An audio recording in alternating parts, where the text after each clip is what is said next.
On today's episode of Parenting the Mental Health Generation, we invite you in to listen as we discuss reintroducing the podcast as a place to share our stories and find power and community in them.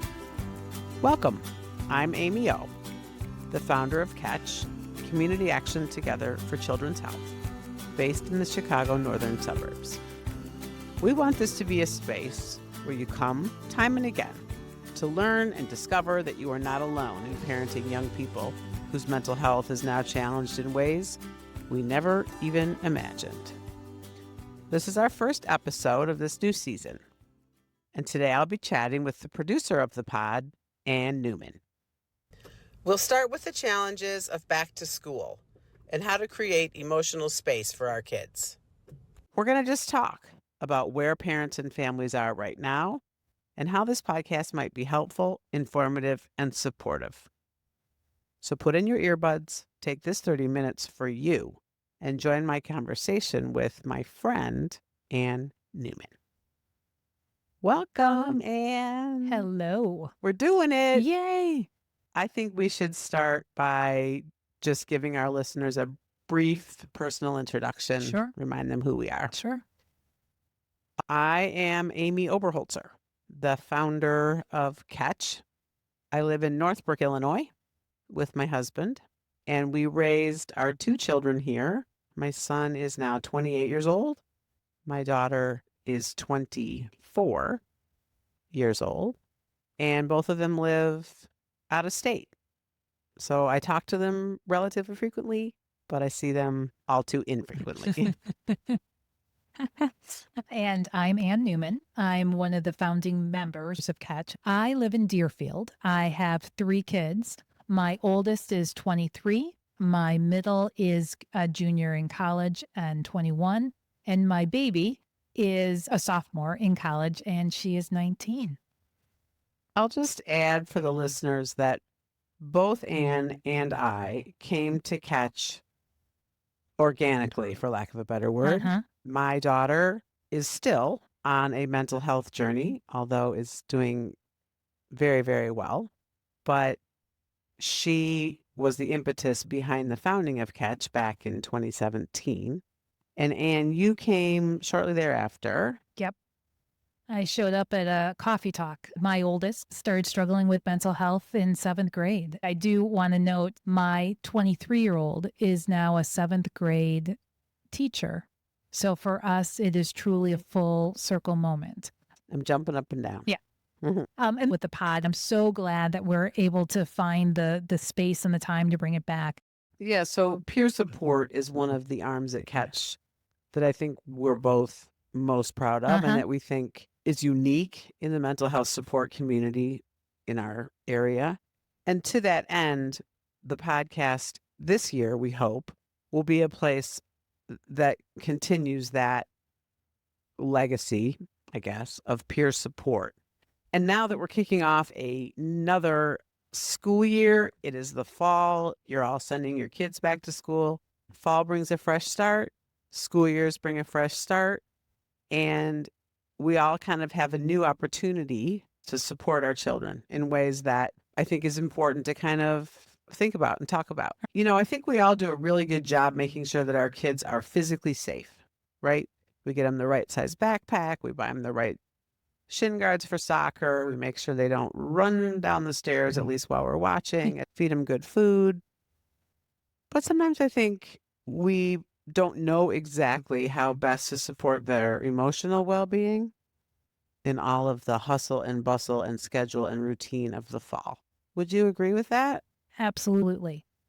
I wanted to share a post that I recently saw in one of my mom's groups because I think it actually speaks to being potentially so caught up in the things and the moments of scheduling and maybe then missing the key parts. Yeah, let's kick it off with that. This kindy mom said, as we send our children off with backpacks full of sharpened pencils, fresh notebooks, and nerves wrapped in excitement, let's also send them with reminders that will last far longer than any school supply.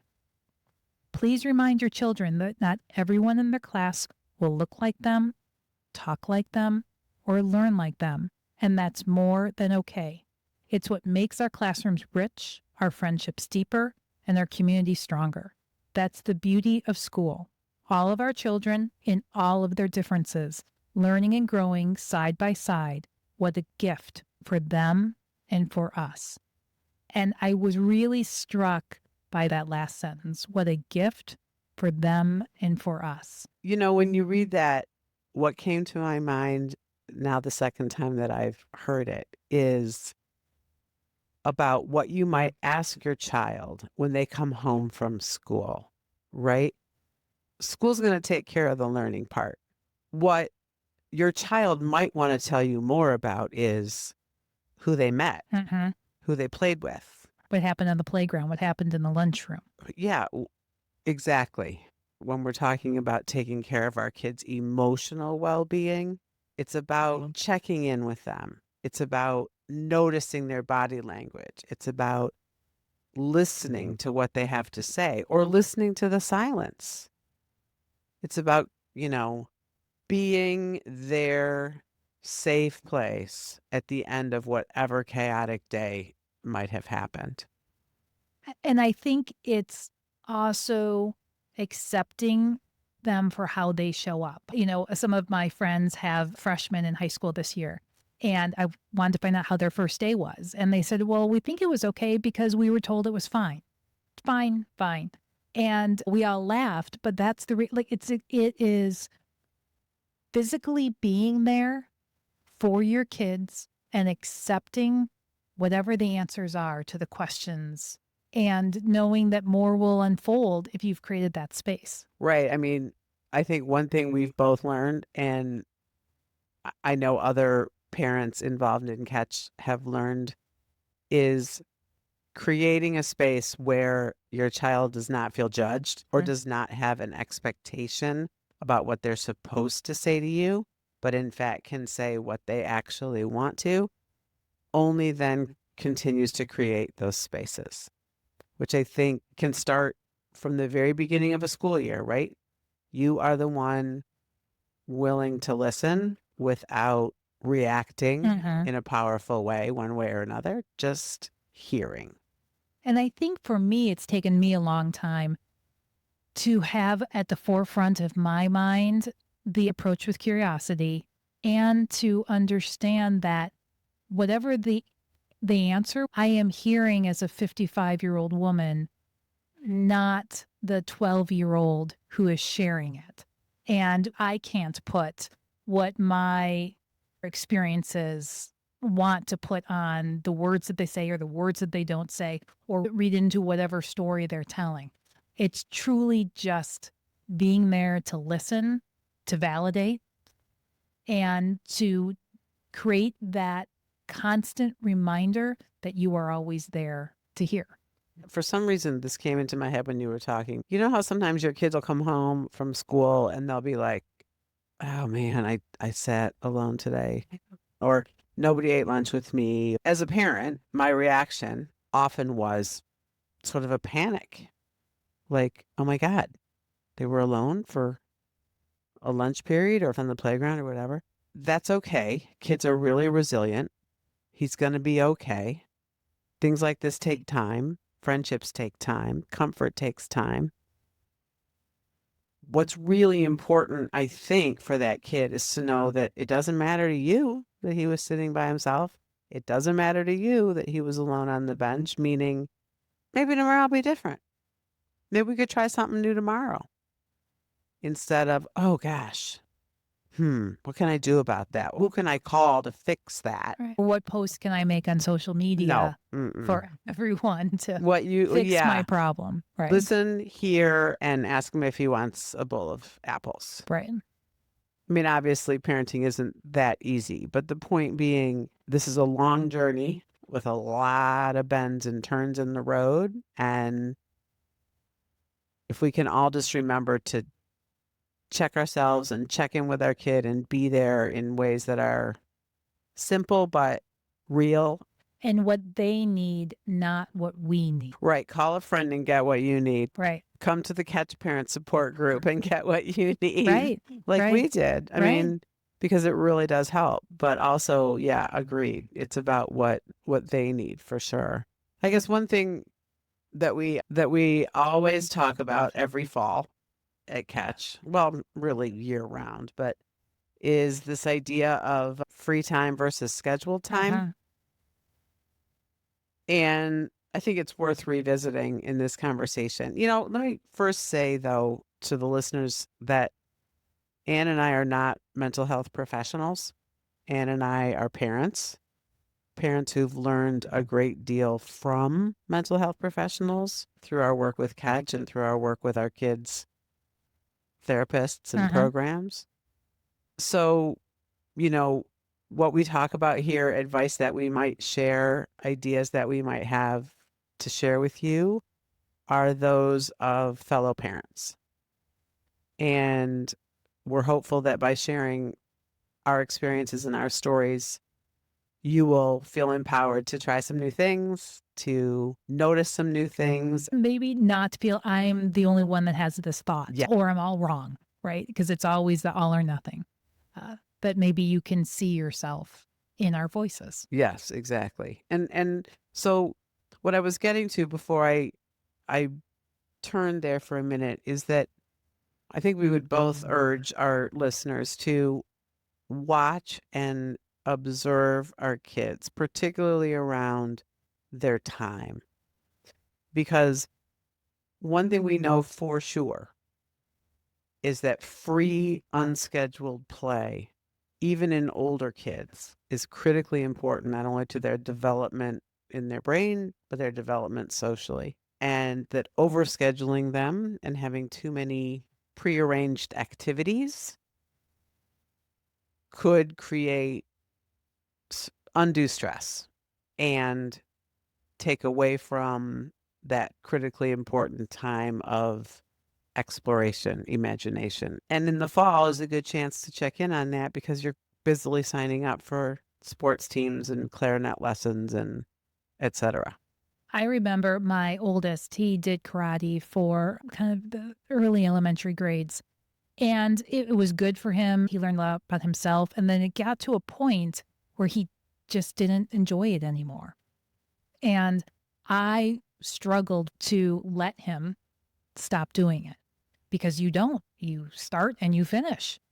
And it stuck with me and it's helped me to now be okay-ish when my kids want to stop something before I feel it's complete.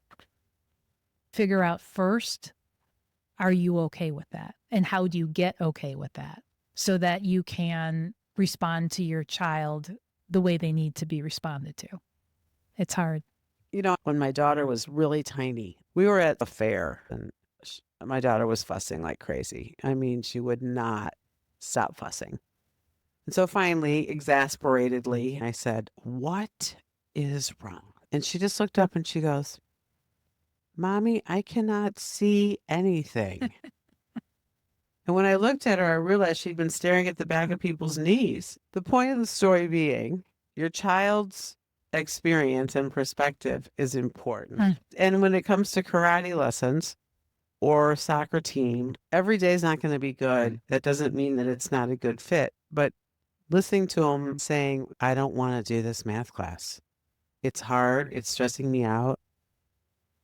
Let them say it. Talk to them about it. Hear them. And try hard not to come to judgment right away that they're giving up or they're quitting, because they might not be. They might just be saying no, and that's okay. I think both of us have also had that experience where when we involve our child in the decision making of what comes next, sometimes they stick with what they are doing, but they've found that agency of being a part of the problem solving, not necessarily just the person who brought the problem. Yeah. Which author was it that we hosted during the pandemic who wrote the book about teachers making decisions with their students? Was it Ross Green? Yes, Ross Green. He is adamant about the fact that if you want a child to succeed in the classroom, a child who might be struggling or whose behaviors might be indicative of the fact that they are struggling on some level, that coming to a decision with the kid, look, if you can't do the 10 spelling words, how many can you do? Let's agree that you're going to do 7. And then maybe next week we can up it to 8. Does that work? The buy-in that you get from a student who agrees to the 7 is big. Mhm. And the same goes, like what you were saying, for a parent and a kid making a decision. Because I think sometimes we get so caught up in the structure Yeah. that it must be the 10 words. And again, you only pass, or you only are a success, or you only have the A if you've done all 10 steps. Right. And that's not life. Like once you're out of school, it doesn't always have to be you have to get all 10 steps done. Exactly. I think part of what we wanted to do today for our listeners is to somewhat take the pressure off. Both Ann and I would agree that when our kids were really on the struggle bus emotionally and mentally, that one of the things that we did that was most profound, for lack of a better word, was to sit with our kids and not say anything, but simply be a presence in their room, on their couch, in their space, to let them know that they were not alone. And I think we can all take that example back to our everyday life. If you pick up your kid at school and bring them home for snack and make yourself available, sometimes magic might happen. Words might come tumbling out of their mouth that you wouldn't get if you were on the phone or changing the laundry. It's just a matter of sort of taking note of each other and being there. And I think life can feel simpler when you do that too. There's like a calm that comes. I remember how often I used to think, well, we can't not do that. You can't not go to school. You can't not go to your middle school graduation.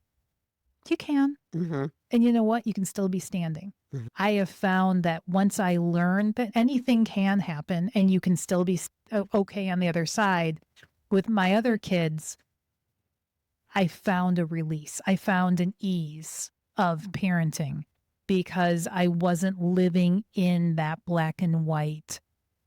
You have to do it and you have to do it the same way everyone else is doing it.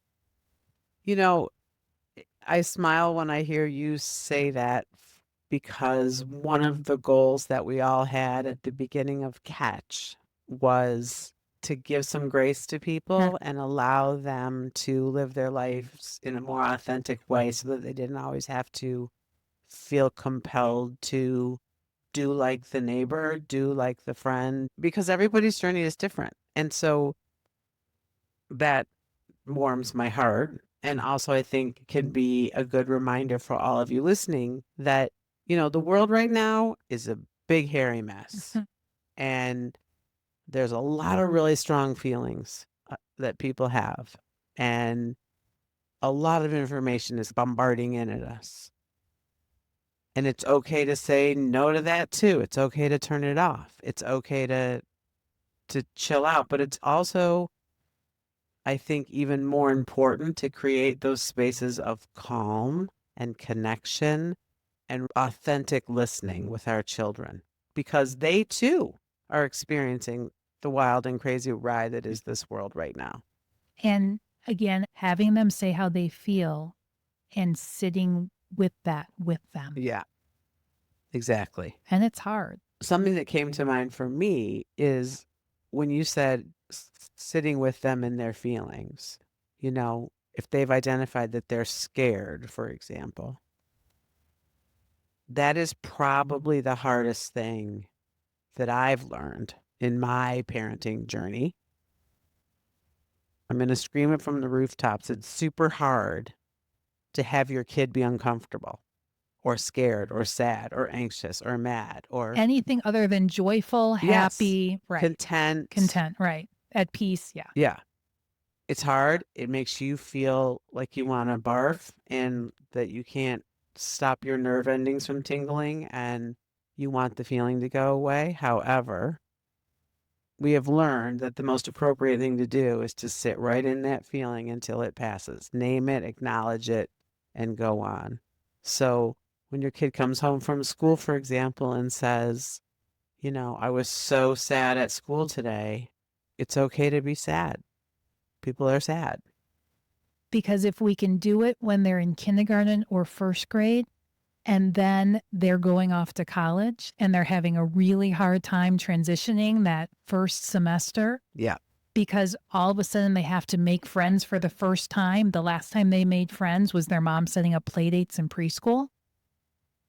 If they've sat with those feelings in first grade, they know how to sit with those feelings. And they're less scary. Exactly. They're less overwhelming. Yeah. Absolutely. They know they can get to the other side. And I can guarantee you that kids of all ages, your college kids, my college kid, kindergarten kid, they're all going to have big feelings at the beginning of the year. And they're all going to have those feelings, and validating them, noticing them, super important to helping them be able to live in this world of complex feelings. Lizzie Appleby shared soy, some, others, you.